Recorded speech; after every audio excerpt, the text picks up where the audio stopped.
اعوذ باللہ من الشیطان الرجیم بسم اللہ الرحمن الرحیم یا بنی اسرائیل اذکروا نعمتی التی انعمت علیکم وانی فضلتکم علی العالمین واتقوا یوما لا تجزی نفس عن نفس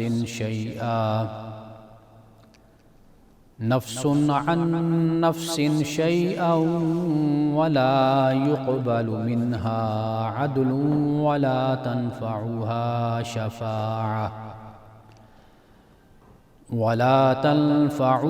شفاعة ولا هم ينصرون وَإِذِ ابْتَلَىٰ إِبْرَاهِيمَ رَبُّهُ بِكَلِمَاتٍ فَأَتَمَّهُنَّ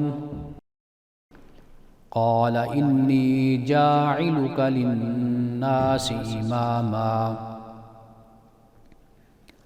قَالَ وَمِنْ ذُرِّيَّتِي قَالَ لَا يَنَالُ عَهْدِي الظَّالِمِينَ وَإِذْ جَعَلْنَا الْبَيْتَ مَثَابَةً لِلنَّاسِ وَأَمْنًا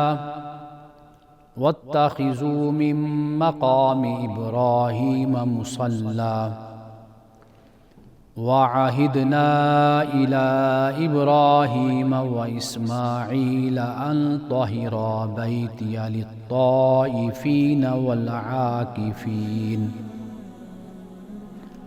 والعاکفین والرکع السجود صدق اللہ العظیم۔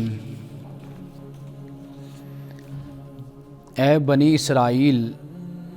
میری نعمت کو یاد کرو جو میں نے تم کو دی، اور یہ کہ میں نے تم کو قوموں پر فضیلت دی، اور بچاؤ کر لو اس دن سے جب کوئی نفس کسی نفس کے کام نہیں آئے گا، اور نہ اس کی طرف سے کوئی بدل قبول کیا جائے گا، اور نہ اسے سفارش فائدہ دے گی، اور نہ ان کی مدد کی جائے گی۔ اور جب ابراہیم کو اس کے رب نے کلمات کے ذریعے سے آزمایا تو اس نے ان کو پورا کیا۔ اللہ پاک نے فرمایا کہ میں تجھے لوگوں کا امام بنانے والا ہوں۔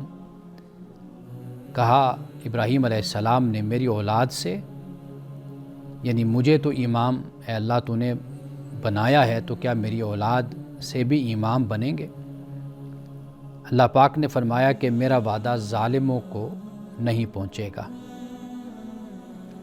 اور یاد کرو جب ہم نے بیت اللہ کو مرجع اور امن کی جگہ بنایا، اور بناؤ مقام ابراہیم کو مصلی، اور ہم نے ابراہیم و اسماعیل کو ذمہ دار بنایا کہ میرے گھر کو طواف کرنے والوں، اعتکاف کرنے والوں اور رکوع سجدہ کرنے والوں کے لیے پاک رکھو۔ پروگرام الکلام میں آپ تمام دیکھنے والوں کو خوش آمدید۔ آج ہم نے سورۃ البقرہ کی آیت نمبر 122 سے لے کر آیت نمبر 125 تک تلاوت بھی کی اور اس کا ترجمہ بھی بیان کیا ہے، تو آئیے ذرا اس پہ ہم گفتگو کرتے ہیں۔ آیت نمبر 122 اور 123 یہ دو آیتیں پہلے بھی گزر چکی ہیں۔ وہاں پہ جو بیان تھا وہ تفصیل کے ساتھ بیان تھا، یعنی ان دو آیات کے بعد اللہ سبحانہ وتعالیٰ نے بنی اسرائیل کی تاریخ، ان کا کردار، ان کا اخلاق، ان کی داستان، اس کو اللہ تعالیٰ نے بیان کیا۔ اب چونکہ ان دو آیات کے بعد حضرت ابراہیم علیہ السلام کا ذکر ہو رہا ہے، اور یہ جاتے جاتے ایک مرتبہ پھر اس وعدے کو بیان کر دیا گیا ہے کہ جو اللہ سبحانہ وتعالیٰ نے، اس عہد کو بیان کر دیا گیا ہے جو اللہ سبحانہ وتعالیٰ نے بنی اسرائیل سے کیا، اور بنی اسرائیل نے اللہ سے جو معاہدہ اور عہد کیا، جاتے ہوئے اس کا اب ذکر ہو گیا آخر میں۔ یعنی فرمایا کہ اے بنی اسرائیل میری نعمت یاد کرو جو میں نے تم پر کی، اور میں نے تم کو عالمین پر یعنی اقوام عالم پر میں نے تم کو فضیلت دی، یعنی تمہیں دنیا کی امامت، قیادت، سیادت کے لیے میں نے منتخب کیا، تمہیں چنا، یہ تمہیں فضیلت دی۔ انبیاء علیہ السلام تم میں آئے، حضرت اسحاق سے سلسلہ شروع ہوا، حضرت یعقوب، یوسف، اور پھر اس کے بعد یہ سلسلہ چلتا ہوا حضرت موسیٰ، اور پھر حضرت سلیمان، داود، اور پھر جتنے پیغمبر، حضرت الیاس، زکریہ، یہ سب، حضرت یحییٰ، پھر حضرت مسیح علیہ السلام، یہ سب آئے۔ تو اللہ تعالیٰ نے ایک امامت کو، قیادت کو، ایک ہدایت و رہنمائی کے لیے تم کو منتخب بھی کیا اور تم میں یہ رکھا سالہ سال اور صدیوں کے لیے۔ اور پھر اس کے بعد جیسے وقت گزرتا چلا گیا تو پھر یہ غلط فہمی یا خوش فہمی کہیے، یہ قوم اس میں مبتلا ہوتی چلی گئی۔ اس کو پھر اللہ سبحانہ و تعالیٰ نے یہاں پر اس طرح بیان کر دیا کہ اس دن سے اپنا بچاؤ کر لو، اس دن سے ڈرو کہ جس دن کوئی نفس کسی نفس کو فائدہ نہیں دے گا، کوئی نفس، کوئی انسان، کوئی شخص کسی انسان کو فائدہ نہیں دے سکتا۔ وہ دن کون سا ہے؟ قیامت کا اور آخرت کا۔ تو اس دن کیا کام آئے گا؟ اس دن ایمان اور عمل صالح کام آئیں گے۔ یہ دنیا ہے کہ یہاں پر انسان دھونس دھاندلی سے، روب سے، دبدبے سے، نسبت سے، تعلق سے اپنی فضیلت ثابت کر لیتا ہے، یا برتری دکھا لیتا ہے، یا اپنی سپرمیسی کو قائم کر لیتا ہے۔ لیکن فرمایا کہ قیامت کا دن اصل وہ دن ہے کہ اس کے بارے میں تم اپنا بچاؤ کر لو۔ وقت گزرنے کے ساتھ ساتھ تاریخ ہمیں یہی بتاتی ہے کہ قوم یہود اسی واہم میں مبتلا ہو گئے تھے کہ ہم ہی عرفہ ہیں، ہم ہی اعلیٰ ہیں، ہم ہی جنت کے حقدار ہیں، ہمارے سوا کوئی بھی جنت میں نہیں جائے گا۔ یہ ہم پہلے پڑھ کر آئے تو اللہ پاک نے فرمایا کہ یہ تمہاری جھوٹی خواہشیں ہیں، اگر اس پر کوئی دلیل ہے تو وہ لاؤ تم، اگر تم سچے ہو تو اس پر بھلا کیا دلیل ہو سکتی ہے؟ اللہ کی نظر میں سارے انسان برابر ہیں، اللہ کی ساری مخلوق ہے۔ اللہ تعالیٰ اسی کو عزت دیتا ہے اور اسی کو تکریم دیتا ہے اور اسی کو برتری دیتا ہے جو ایمان اور اخلاق میں برتری رکھتا ہے، ایمان اور عمل صالح میں۔ تو اللہ سبحانہ و تعالیٰ نے اب یہاں پر ان کی اسی جو غلط فہمی ہے اس کو اللہ تعالیٰ نے اس طرح دور کر دیا کہ اس دن سے اپنا بچاؤ کر لو کہ جس دن کوئی نفس کسی نفس کے کام نہیں آئے گا، اور نہ ہی کسی سے کوئی بدل قبول کیا جائے گا۔ یہ نہیں ہے کہ کوئی معاوضہ دے دے اور دنیا میں جو کچھ بھی کرتا رہا اور قیامت کے دن بس اپنی طرف سے کچھ جمع پونجی اس نے کر رکھی ہو تو وہ آ کر اللہ کی بارگاہ میں پیش کر دے کہ یا اللہ جو میں نے گناہ کیے تھے، یہ اس کے بدلے میں یہ میرا مال ہے، یہ میری دولت ہے، یہ پیسہ ہے، یہ تو قبول کر لے اور میری غلطیوں کو اور میرے گناہوں کو معاف کر دے۔ قرآن مجید اس بات کو بیان کرتا ہے کہ اگر یہ زمین پورا سونے سے بھر جائے اور وہ سونا یہ دینا چاہیں، ملأ الارض ذہبا والا وفتدا بھی، کہ اس زمین بھری جو سونے سے بھری پڑی ہے وہ زمین بھی اگر فدیے کے طور پر، بدلے کے طور پر دیں گے، اللہ سبحانہ و تعالیٰ فرماتا ہے کہ ان کی نجات نہیں ہوگی۔ تو لہٰذا یہ دنیا کے معاملے ہیں کہ مذہبیت کی بنیاد پر، روحانیت کی بنیاد پر، خانقاہیت کی بنیاد پر اور کسی بنیاد پر آپ دوسرے پر رعب جما لیتے ہیں، لیکن یا دوسروں کو مسخر کر لیتے ہیں، ان کے دل و دماغ کو، یا ان کو اپنی عقیدت کا قیدی بنا لیتے ہیں۔ یہ دنیا کا معاملہ ہے، لیکن ادھر خدا کے بارگاہ میں سارے انسان برابر ہوں گے، بلکہ وہ لوگ زیادہ قابل گرفت ہوں گے کہ جو دنیا میں طاقتور تھے، قوت رکھتے تھے، وسائل رکھتے تھے، مال و دولت رکھتے تھے، سب کچھ تھا، لیکن انہوں نے زمین پر لوگوں کو ان کا حق دینے کے بجائے ان پر ظلم اور زیادتی کرتے رہے، ان کو رب تعالیٰ زیادہ پکڑے گا۔ تو لہٰذا عدل کا مطلب یہی ہوتا ہے بدل، معاوضہ۔ تو قیامت کے دن کوئی معاوضہ بھی کسی سے نہیں لیا جائے گا اور کسی کو کوئی سفارش بھی کام نہیں آئے گی۔ یہ وہم اور یہ خیال کہ ہم دنیا میں جیسا چاہیں زندگی گزار لیں، قیامت کے دن ہمارا چھٹکارا ہو جائے گا، ہمیں بخش دیا جائے گا، تو فرمایا کہ وہاں پر کسی کی سفارش کام نہیں آئے گی۔ یہ عقیدہ قوموں میں وجود پذیر ہو جاتا ہے، پیدا ہو جاتا ہے، قومیں خام خواہ کی خوش فہمیاں پال لیتی ہیں۔ اور اس کی وجہ کیا ہوتی ہے؟ یہ ایسے ہی ہوتی ہے کہ جیسے ایک انسان ہے کہ جو امتحان کی تیاری نہیں کرتا لیکن سوچتا رہتا ہے کہ میں کون سے انفیئر مینز یا کون سے ایسے راستے اختیار کروں کہ میں اس امتحان سے نکل جاؤں، ایگزامینیشن ہال میں جاؤں، بیٹھوں تو وہاں پر بیٹھ کر کوئی نہ کوئی تکا لڑائی لوں گا، ایگزامینر سے بات کر لوں گا، یا جو آگے پیچھے سٹوڈنٹ بیٹھے ہوں گے ان سے کوئی نہ کوئی معاملہ طے کر لوں گا تو نکل ہی جاؤں گا۔ یعنی یہ ایک غلط فہمی یا خوش فہمی وہ پالتا ہے اور اس بنیاد پر تیاری نہیں کرتا۔ اس لیے تیاری نہیں کرتا کہ اس کا خیال ہے کہ یہ کوئی اتنا مشکل کام نہیں ہے، میں اس میں سے نکل ہی جاؤں گا۔ تو یہ وہ خوش فہمی ہے کہ جو قومیں پالتی ہیں، ان کا خیال یہ ہوتا ہے کہ فلاں بزرگ ہیں، فلاں سے ہماری نسبت ہے، تعلق ہے، یا فلاں کے ہم ارادت مند ہیں یا مرید ہیں، یا فلاں ہمارا شیخ ہے، پیر ہے، تو لہٰذا قیامت کے دن ہمارے نجات ہو جائے گی۔ تو قرآن نے اسی بات کو رد کیا کہ جس کے پاس بنیادی پونجی نہیں ہے، بنیادی خزانہ نہیں ہے، بنیادی ذخیرہ نہیں ہے، تو وہ کیسے اس سے آگے چل پائے گا؟ تو بنیاد کیا ہے؟ وہ ایمان اور عمل صالح ہے۔ یہ ہوگا تو اس کے بعد اللہ سبحانہ وتعالیٰ پھر ہی بخشش کے دروازے کھولے گا۔ تو یہ بات صرف قوم یہود بنی اسرائیل کے لیے صرف نہیں ہے، یہ بلکہ ہمارے لیے بھی ہے۔ اللہ سبحانہ وتعالیٰ کا جو فرمان ہے، جو قانون ہے، وہ سب قوموں کے لیے برابر ہوا کرتا ہے، اس میں کوئی استثناء نہیں ہوتا۔ ناظرین کرام، اس سے آگے آیات پہ ہم گفتگو جاری رکھتے ہیں، ملتے ہیں ایک وقفے کے بعد۔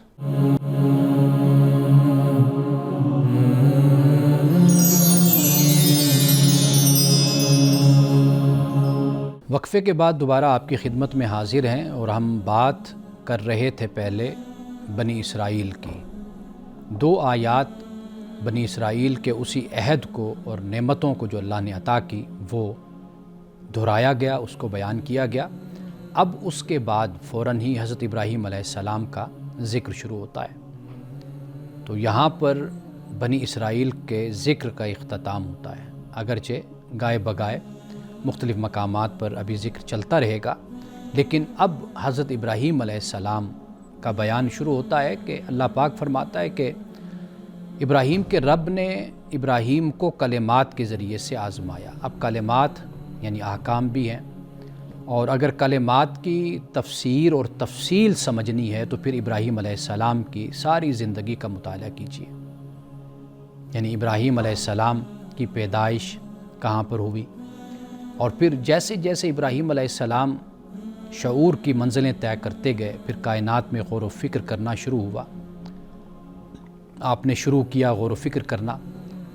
چاند، ستارے، سورج، ان کا مطالعہ کیا، اور چونکہ وہ معاشرہ مشرکانہ معاشرہ تھا تو لہٰذا آپ ایک ایک چیز پر غور کرتے، اور پھر آپ نے رد کر دیا۔ آپ نے کہا کہ یہ چاند، یہ ستارے، یہ سورج، یہ رب نہیں ہو سکتے، یہ ڈوب جاتے ہیں۔ تو ڈوبنے والا تو رب نہیں ہوتا، تو رب جو ہے وہ ازل سے ابد تک ہے، وہ اس کو فنا نہیں ہے، وہ باقی ہے، حی ہے، وہ قیوم ہے، لا یموت ہے۔ تو اب حضرت ابراہیم علیہ السلام جیسے جیسے آگے بڑھتے چلے گئے، پھر آپ نے جو آپ کے بزرگ تھے ان کو بھی آپ نے سمجھایا کہ بھئی یہ شرک ہے، یہ بت ہیں، آپ خود اپنے ہاتھوں سے ان کو بناتے ہو اور خود ان کو بیچتے ہو، بھلا ایسے خدا ہو سکتا ہے؟ اور پھر اسی طریقے سے آگے جو بت خانہ تھا اس میں آپ نے وہ بتوں کو توڑ دیا، اور آگے بڑھتے چلے جائیے، دیکھیے کہ پھر اللہ تعالیٰ نے حضرت ابراہیم علیہ السلام سے کہا کہ آپ فلسطین کی زمین کو چھوڑ کر، یعنی ایک بیٹے کو یہاں پر بسانا ہے، دوسرا بیٹا جزیرۃ العرب میں یعنی مکۃ المکرمہ میں ان کو جا کر بسانا ہے آپ نے۔ اب اتنا سفر کر کے اس وقت ریگستان صحرا سے گزر کر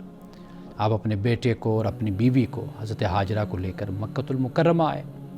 قرآن نے اس کو بھی بیان کیا۔ آپ دیکھیے کہ ہر مقام پر جہاں اللہ سبحانہ وتعالیٰ نے حکم دیا ابراہیم علیہ السلام کو، ابراہیم علیہ السلام نے سر تسلیم خم کیا، اپنے سر کو جھکا دیا کہ میرے اللہ کا حکم ہے۔ تو یہ جو کلمات ہے یہ آزمائش ہیں، یہ امتحان ہیں، یہ احکام ہیں جو اللہ سبحانہ وتعالیٰ نے ابراہیم علیہ السلام کو دیے، اور ابراہیم علیہ السلام کے بارے میں قرآن پاک نے یہ کہا کہ ما کان ابراہیم یہودیا ولا نصرانیا ولکن کان حنیفا مسلما، یکسو فرما بردار تھے ابراہیم، نہ وہ یہودی تھے نہ وہ نصرانی تھے۔ جو آج ہمارا اسلام ہے، جس طریقے سے ہم عمل کرتے ہیں، جو ہمارا طرز زندگی ہے، تو ایسے بھی حضرت ابراہیم علیہ السلام نہیں تھے۔ ان صلاتی و نسکی و محیای و مماتی للہ رب العالمین، میری نماز اور میری قربانی، میری زندگی، میری موت، یہ سب کچھ اللہ کے لیے ہے۔ یہ نبی اکرم صلی اللہ علیہ وسلم سے فرمایا۔ یہ در حقیقت ابراہیم علیہ السلام کی بھی حیات مبارکہ یہی تھی۔ تو اگر کلمات کو سمجھنا ہے تو پھر ابراہیم علیہ السلام کی ساری زندگی کو آپ دیکھیے تو آپ کو یہ بات سمجھ آ جائے گی کہ اللہ تعالیٰ نے ابراہیم کو آزمایا کلمات کے ذریعے سے، تو پھر فاتمہن، تو ابراہیم علیہ السلام نے ان کو پورا کیا، یعنی ان پر پورا اترے اس آزمائش پر، اور پھر اللہ نے خلیل بھی بنایا، خلیل دوست۔ اور اللہ سبحانہ و تعالیٰ نے پھر اس کے بعد ابراہیم علیہ السلام کو امامت کا درجہ، دنیا کی امامت اور قیادت کا، جو آج تک ابراہیم علیہ السلام کی امامت اور قیادت قائم ہے اور قائم رہے گی۔ یعنی آپ یہود کے بھی امام ہیں، آپ نصارہ کے بھی امام ہیں، اور آپ اسلام کے محمد رسول اللہ صلی اللہ علیہ وسلم کے بھی امام اور امت مسلمہ کے بھی امام ہیں آپ۔ اب آپ دیکھیے، فرمایا کہ قال ومن ذریتی، ابراہیم علیہ السلام نے اللہ کی بارگاہ میں یہ عرض کی کہ اے اللہ، مجھے تو نے امام بنا دیا ہے تو میری اولاد۔ اللہ نے فرمایا کہ جو میرا عہد ہے وہ ظالموں کو نہیں پہنچے گا۔ اب یہاں پر دیکھیے کہ کس طرح اللہ سبحانہ و تعالیٰ جو اپنا قانون ہے، جو اصول اور ضابطہ ہے، اس پر کس طرح اصرار فرما رہا ہے اور اس پر قائم ہے۔ اللہ پاک یہ فرماتا ہے کہ ظالموں کو میرا عہد نہیں پہنچے گا، بے شک اے ابراہیم وہ تیری نسل سے، تیری اولاد سے، تیری امت سے کیوں نہ ہو، تو یہاں پر ذریت سے کیوں نہ ہو تیری، تو فرمایا کہ ان کو میرا عہد نہیں پہنچے گا۔ تو یعنی ابراہیم کی نسبت کافی نہیں ہے کہ ہم ذریت ابراہیم ہیں یا کوئی ذریت ابراہیم ہے تو لہٰذا وہ دنیا کی امامت اور قیادت اور سیادت پہ قائم رہے گا۔ یہ نہیں ہے بات ذریت کافی ہو، بلکہ بات کیا ہے، وہ اصل بات یہ ہے کہ امامت، یہ بنیادی بات ہے کہ آپ ظالم نہ ہوں، پھر آپ کو امامت ملے گی۔ تو یہ ایسا ضابطہ ہے، ایک ایسی بات ہے کہ یہ ہمیں پلے باندھ لینی چاہیے۔ یعنی کوئی کرائٹیریا ہوتا ہے، کوئی معیار ہوتا ہے، کوئی شرائط ہوتی ہیں کہ جس کے بنیاد پر ایک منصب ملتا ہے اور اس منصب پر انسان قائم رہ سکتا ہے۔ جب ان شرائط کو انسان پورا نہیں کرے گا، اس معیار پر پورا نہیں اترے گا، اس کرائٹیریا کو پورا نہیں کرے گا، تو پھر وہ منصب بھی اسے چھین لیا جاتا ہے۔ ہم دنیا میں ایسے ہی کرتے ہیں۔ تو لہٰذا یہاں پر اسی بات کو اللہ سبحانہ و تعالیٰ نے بیان کر دیا کہ میرا عہد ظالموں کو نہیں پہنچے گا۔ اور پھر اللہ سبحانہ و تعالیٰ نے یہ فرمایا کہ یاد کرو کہ جب ہم نے بیت اللہ کو مرجع یعنی مرکز اور امن کی جگہ اور امن ہم نے بنا دیا، اور پھر اس کے بعد یہ فرمایا کہ مقام ابراہیم کو تم مصلی بنا لو۔ اب یہاں پر علماء کی دو تفاسیر ہیں۔ ایک تفسیر علماء کی جو ہے وہ یہ ہے کہ اس سے مراد وہ پتھر ہے جہاں پر ابراہیم علیہ السلام کھڑے ہو کر جنہوں نے کعبہ کی تعمیر آپ نے کی تھی، تو یہ وہ پتھر ہے۔ اس سے مراد ایک یہ بھی ہے کہ وہ مسجد حرام پورا احاطہ جو ہے مسجد حرام اور حرم جس کو ہم کہتے ہیں وہ اس سے مراد ہے۔ دونوں معنی یہاں پر ہمارے علماء نے، مفسرین کرام نے لیے ہیں۔ تو اب اللہ سبحانہ و تعالیٰ نے بیت اللہ کو مرکز بھی بنا دیا، اس کو مرجع بھی بنا دیا، یعنی مصابہ کا مطلب یہ ہے کہ لوگ لوٹ لوٹ کر یہاں پر آئیں گے، جیسے حج کے لیے جاتے ہیں، عمرہ کے لیے جاتے ہیں، تو اور اللہ نے اس کو امن کی جگہ بھی اس کو بنا دیا۔ مقام ابراہیم کے بارے میں فرمایا کہ اس کو تم مصلی اپنا بنا لو، یعنی مصلی کا مطلب نماز کی جگہ۔ اب اس کے بعد اللہ پاک یہ فرماتا ہے کہ ابراہیم اور اسماعیل سے ہم نے عہد لیا، یعنی ان کی یہ ذمہ داری ہے۔ اب ابراہیم اسماعیل ہی کی آگے اولاد ہے کہ جو کعبہ کی تولیت، کعبہ کا نظام پورا ان کے پاس ہے۔ کہا کہ ہم نے ابراہیم اسماعیل کو ذمہ دار ٹھہرا دیا کہ وہ میرے گھر میں آنے والے جو لوگ ہیں وہ طواف کرنے والے بھی ہیں، وہ اعتکاف کرنے والے بھی ہیں، وہ رکوع کرنے والے بھی ہیں، وہ سجدہ کرنے والے بھی ہیں، تو فرمایا کہ ان کے لیے میرے گھر کو تم صاف اور ستھرا رکھو، پاکیزہ رکھو۔ اب یہ اللہ سبحانہ و تعالیٰ کا حکم صرف ظاہری پاکیزگی مراد اس سے صرف نہیں ہے کہ بھئی ظاہری پاکیزگی ہو، یعنی دھو دھلا کر رکھا جائے، صاف ستھرا رکھا جائے، اس کے ساتھ یہ بھی ہے کہ وہ جو شرک وہاں پر شروع ہوا وہ بھی نہیں ہونا چاہیے تھا۔ یعنی یہ جو مشرکین اور کفار ہیں، ان سے کعبۃ اللہ کو اور حرم پاک کو اور جزیرہ عرب کو جو صاف کر دیا گیا، پاک کر دیا گیا، وہ اسی وجہ سے کہ ظاہری نجس تو نہیں تھی، لیکن جو باطنی اور روحانی نجس تھی وہ تو موجود ہے وہاں پر۔ انما المشرکون نجس، تو یہ جو عبادت ہے طواف کرنے کی، تو یہ بھی اللہ کے لیے عبادت ہے۔ اعتکاف ہے وہ بھی اللہ کے لیے عبادت ہے، جو رکوع ہے وہ بھی اللہ کے لیے اور سجود بھی اللہ کے لیے۔ ایسا نہیں ہے کہ طواف کر رہے ہیں تو بے لباس ہو کر عریاں ہو کے طواف کر رہے ہیں، اس لیے کہ جو لباس پہنا ہوا ہے وہ بھی تن پر نہ رہے، کہ ہم اللہ کی بات اپنی طرف سے ایک عقیدہ اور ایک نظریہ گھڑ لیا۔ تو اس میں ان عبادات میں کسی طرح کی آمیزش غیر اللہ کی نہیں ہونی چاہیے، شرک کی نہیں ہونی چاہیے، بدعت کی نہیں ہونی چاہیے، فسق و فجور کی نہیں ہونی چاہیے۔ یہ اللہ سبحانہ و تعالیٰ نے یہاں پر ابراہیم و اسماعیل کو جو یہ فرمایا کہ اس کو پاک رکھنا ہے میرے گھر کو، تو پاک رکھنے سے مراد یہی ہے کہ اس گھر میں کوئی مشرکانہ اور بدعت پر مشتمل کوئی کام، رسوم و رواج نہ ہوں۔ تو پھر رسول اللہ صلی اللہ علیہ وسلم جب تشریف لائے، ہم آگے پڑھیں گے انشاءاللہ، کل اس کا مطالعہ کریں گے کہ پھر جب رسول اللہ تشریف لائے تو پھر کس طریقے سے اس کی صفائی کر دی گئی، شرک سے بھی اور ظاہری گندگی اور غلاظت سے، اور باطنی گندگی اور غلاظت سے بھی اس کو پاک کر دیا گیا۔ وقفے کے بعد آپ کے سوالات پہ تفصیل کے ساتھ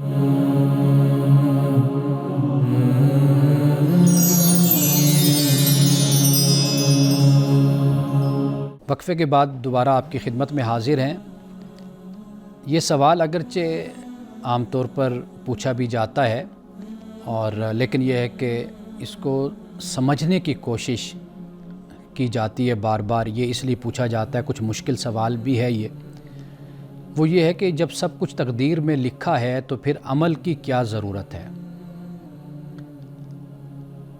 اب آئیے اس کے جواب کی طرف اس پہ بات ہم کرتے ہیں کہ اگر قرآن مجید کا ہم مطالعہ کریں، یہ بات میں کئی مرتبہ بیان کر چکا کہ قرآن جب تقدیر کا لفظ استعمال کرتا ہے، ذالک تقدیر العزیز العلیم، یعنی کہ یہ عزیز العلیم کا ایک تقدیر ہے۔ یہاں پر تقدیر یعنی جسے ایک ساخت کہیے اور ایک پیمانہ کہیے، یہ وہ مراد ہے۔ تو لہٰذا تقدیر کا جب ہم لفظ بولیں گے تو اس میں انسان کی زندگی، انسان کا رزق اور یہ سارا کچھ، یعنی واضح بات ہے کہ انسان کی صلاحیت، اور انسان کو اللہ سبحانہ و تعالیٰ نے ایک صلاحیت دے کر، قابلیت دے کر، ایک اہلیت دے کر ہی انسان کو بھیجا ہے۔ انسان اسی کے مطابق زندگی گزارتا ہے اور اسی میں رہتا ہوا ہی آگے بڑھتا ہے، کوشش کرتا ہے۔ قرآن مجید نے انسان کو جو اس کے افعال ہیں، یعنی اعمال، فاعل مختار قرآن پاک انسان کو بیان کرتا ہے، یعنی کٹ پتلی نہیں بیان کرتا، مجبور محض نہیں بیان کرتا، فاعل مختار قرآن کہتا ہے۔ اور وَقُلِ الْحَقُّ مِن رَبِّكُمْ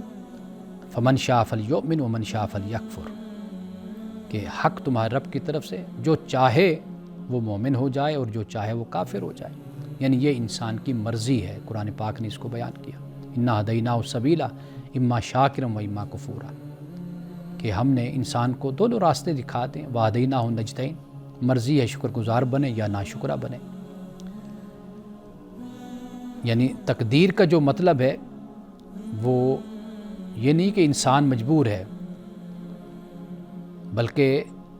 اس سے مراد یہ ہے کہ اللہ تعالیٰ کو پہلے سے معلوم ہے کہ انسان کیا انتخاب کرے گا، یعنی انسان کو اللہ تعالیٰ نے مجبور نہیں کیا ہوا، یعنی انسان پابند نہیں ہے اس بات کا کہ اللہ تعالیٰ نے اس پر کوئی پابندی لگا رکھی یا اس کو مجبور کر رکھا ہے، بلکہ اللہ تعالیٰ کا جو علم ہے آپ کہہ سکتے ہیں کہ وہ یہ ہے کہ انسان مستقبل میں کیا کرے گا۔ رسول اللہ صلی اللہ علیہ وسلم کی ایک حدیث ہے کہ ایک صحابی نے عرض کی، یا رسول اللہ صلی اللہ علیہ وسلم کیا ہم وہی کریں گے جو ہماری تقدیر میں لکھ دیا گیا ہے؟ آپ نے فرمایا کہ عمل کرو، ہر شخص کے لیے وہ راستہ آسان کر دیا گیا ہے جس کے لیے وہ پیدا کیا گیا۔ بس یہ بات ہے کہ عمل انسان نے کرنا ہے، اور انسان کے لیے وہ آسان کر دیا گیا ہے کہ جس کے لیے انسان کو پیدا کیا گیا، انسان نے وہ کام کرنا ہے۔ اب اس سے مراد کیا ہے؟ اس سے مراد یہ کہ اللہ نے ہمیں عمل کا موقع دیا ہے۔ انسان کے اعمال ہی اس کی تقدیر کو ظاہر کرتے ہیں۔ اللہ کو پہلے سے علم ہے کہ تم کیا کرو گے، فیصلہ انسان خود کرتا ہے کہ وہ کیا کرے گا۔ قرآن مجید میں اگر آپ پڑھیں تو قرآن اسی بات کو ہی بیان کرتا ہے۔ جو لکھنا ہے نا، اس سے مراد یہی ہے کہ یہ اللہ کے علم میں ہے۔ تو آگے انسان اپنی مرضی کے مطابق جو کرتا ہے پھر اس کو اس کا نتیجہ ملتا ہے۔ اس کی مثال ہمارے استاد اس طرح دیا کرتے تھے کہ جیسے ڈاکٹر کو مریض کا پتہ ہوتا ہے کہ یہ کتنے مہینے زندہ رہے گا، کتنے دن زندہ رہے گا، اس کی بیماری دیکھ کر، اور اسی طریقے سے جیسے استاد کو پتہ چل جاتا ہے، استاد کہتا ہے شاگرد کو کہ بھئی تم فیل ہو گئے۔ اب اس کا مطلب یہ نہیں کہ اب شاگرد استاد کو بلیم کرے، جو استاد نے کہا تھا کہ آپ فیل ہوں گے تو اس لیے میں فیل ہو گیا، نہیں۔ استاد دیکھ رہا تھا کہ شاگرد کا کریکٹر کیا ہے، کردار کیا ہے، اس کے دن رات کیسے گزر رہے ہیں، یہ تعلیم پر توجہ دے رہا ہے یا نہیں دے رہا۔ تو اسی طرح اسی انداز میں اللہ سبحانہ و تعالیٰ جب بات کرتا ہے، بیان کرتا ہے، تو ہم یہ خیال کر لیتے ہیں کہ شاید ہم مجبور محض ہیں اور اللہ تعالیٰ نے اپنی مرضی اور ارادہ اور مشیت کو ہم پر نافذ کر رکھا ہے۔ تو اس سے مراد اللہ سبحانہ و تعالیٰ کا علم مراد ہوتا ہے۔ اب ایک سوال جو جائیداد سے متعلق ہے وہ یہ ہے کہ باپ نے زندگی میں ایک مکان ہے جو بیٹوں کے نام کر دیا، تو کیا باپ کی وفات کے بعد اس میں بہنوں کا حصہ ہوگا؟ یعنی مثال کے طور پر ایک مکان ہے، وہ ہبہ کر دیا باپ نے بیٹوں کو یا ایک بیٹے کو، کوئی یعنی ایک مثال میں آپ کو دے رہا ہوں۔ تو یہ سوال پوچھا گیا ہے کہ ایک بہن کی طرف سے کہ آیا کہ ایک مکان ہے کہ جو والد صاحب نے زندگی میں بیٹے کے نام کر دیا، یا دو بھائی تھے اس خاتون کے، تو ان کے نام کر دیا، تو کیا اب وہ اس میں سے کوئی بہنوں کا بھی حصہ ہوتا ہے، ہمارا ہے یا نہیں ہے؟ یا اسی طرح اس کے اپوزٹ بھی کر سکتے ہیں کہ بہنوں کو دے دیا، بیٹی کو دے دیا، بیٹیوں کو دے دیا، اور اب بیٹے کیا اس میں سے کوئی وفات کے بعد کوئی حصہ پا سکتے ہیں یا نہیں پا سکتے؟ اچھا، اب دو چیزیں یاد رکھیے۔ ایک تو ہبہ ہے، ہبہ یہ ہوتا ہے کہ زندگی میں جو دیا گیا مال ہوتا ہے، یعنی مالک اپنی مرضی سے کسی کو دیتا ہے، یہ ہبہ ہے۔ وراثت ہوتے موت کے بعد تقسیم، مرنے کے بعد، اور اللہ تعالیٰ کے مقرر کردہ حصوں کے مطابق یہ تقسیم ہوتی ہے، یہ وراثت ہے۔ اب سب سے پہلی بات یہ یاد رکھیے کہ وہ جو مکان ہے، وہ مکان باپ نے بیٹوں کے نام صرف کہنے تک کیا کہ بھئی یہ آپ کو میں نے ہبہ کر دیا، یا یہ کہ باقاعدہ اس پر کوئی ڈاکومنٹس تیار ہوئے، باپ نے اپنی زندگی میں تصرف اپنے بیٹوں کو دے دیا؟ اگر تصرف دے دیا، ڈاکومنٹس بھی نام ہو گئے، سارا کچھ ہو گیا، یعنی اب وہ بیٹوں کی ہی ملکیت میں، بیٹوں کے استعمال میں وہ وہاں پہ رہ رہے ہیں، پھر تو مرنے کے بعد بھی باپ کے وہ بیٹوں کے پاس ہی رہے گا، وہ بیٹوں کا ہی ہوگا۔ لیکن دوسری صورت یہ ہے کہ صرف باپ نے کہہ دیا اور یعنی بیٹوں کے نام کر دیا، لیکن اس کا قبضہ اور اس میں جو تصرف کا اختیار ہے وہ تاحیات وہ باپ کے پاس ہی رہا، تو صرف کسی اولاد کے نام کر دینے سے وہ اولاد کی ملکیت نہیں بنتا۔ تو لہٰذا ایسا مکان کہ جو بیٹوں کے تصرف میں نہیں دیا، نہ بیٹے وہاں پر رہتے ہیں، نہ وہ اس کے مالک ہیں، وہ باپ ہی کے پاس رہا ساری زندگی، تو لہٰذا ایسی حالت میں وہ ورثہ ہوگا، وراثت ہوگی، اور وہ اس میں پھر بیٹیوں کا حصہ بھی ہوگا۔ آخری صورت میں بیان کرتا ہوں لیکن ایک وقفے کے بعد۔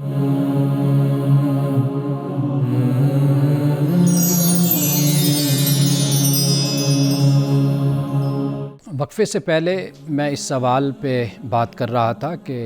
باپ نے زندگی میں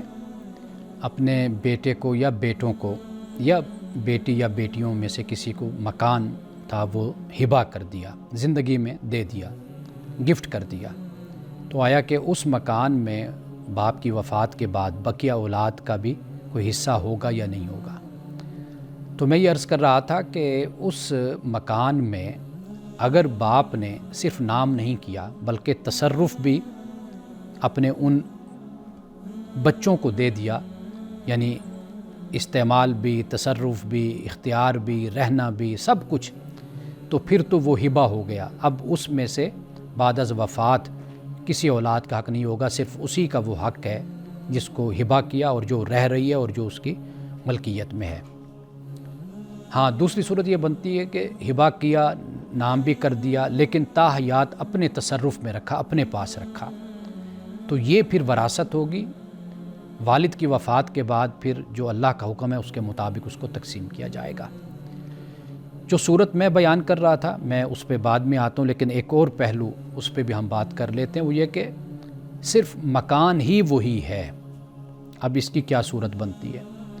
اب دیکھیے کہ جو مالک ہے یعنی وہ باپ، وہ کلی اس کا اختیار رکھتا ہے، وہ اس کی جائیداد ہے، اس جائیداد پر، اس ملکیت پر کسی کا بھی کوئی حق نہیں، نہ بیٹے کا نہ بیٹی کا، خواہ وہ ایک ہی گھر ہی کیوں نہ ہو، کسی کا کوئی حق۔ جیسے مثال کے طور پر میرا مکان ہے، میں اپنی زندگی میں جو چاہوں اس کا کروں، میں اس کو جہاں چاہوں دے دوں، جو کروں، قانون مجھے اس پر کچھ نہیں کہتا۔ ہاں، اگر یہ معاملہ ہے وہ خدا کے ہاں ہے کہ بھئی کیا میں نے اولاد کے ساتھ زیادتی کی یا اولاد کے ساتھ زیادتی نہیں کی، یعنی مثال کے طور پر ہم اسی مسئلے کو لے لیتے ہیں کہ ایک ہی مکان ہے، باپ نے وہی مکان اپنی کسی ایک بیٹی کو دے دیا یا اپنے کسی ایک بیٹے کو دے دیا،